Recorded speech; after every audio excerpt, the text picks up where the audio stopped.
World War I had just finished. Technology was beginning to boom. Airships were becoming very popular. Fixed-wing aircraft were used more as they had much greater load-carrying capacities than previous aircraft. World records were being rapidly set, air shows being done, and people were doing ever more daring things in and on planes. I was growing this lovely moustache. But what made the 1920s so special for flying? Hello there, fellow adventurers. I'm Roger Flightworth. You probably know me as the famous pilot and expert on really anything to do with aviation in the jolly old 1920s. Today you'll be seeing a super new educational reel of film on flying in the decade that is really my cup of tea. First, let's look at some brave people who really defined flying in the 1920s. Charles Lindbergh was an aviator, author, inventor, military officer, explorer, and social activist. But what he's really famous for is his flight in his signature aircraft, the Spirit of St. Louis, in which he made the first successful non-stop flight between New York and Paris. He didn't sleep for 33.5 hours while flying, without even a single cup of tea. For his achievement, Charles won the $25,000 Orteig Prize, worth around $350,000 today. How truly marvelous. Amelia Earhart was a pilot, and social activist, and author.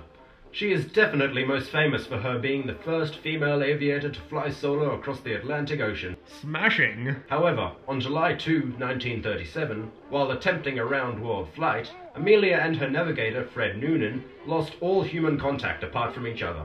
Their plane was never found, and to this day, nobody knows the answer to the mystery of Amelia Earhart's disappearance. And now for a flying machine that really takes the biscuit.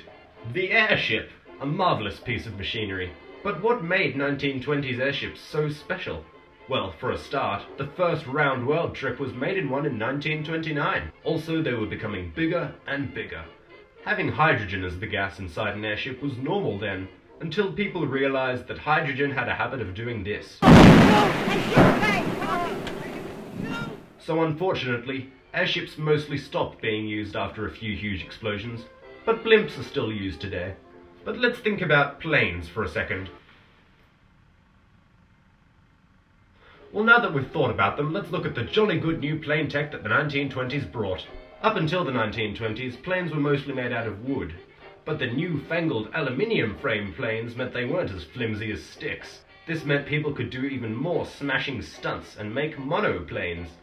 And speaking of stunts, also known as barnstorming, let's spend the last few seconds of this video seeing some crazy people do some crazy stunts on planes.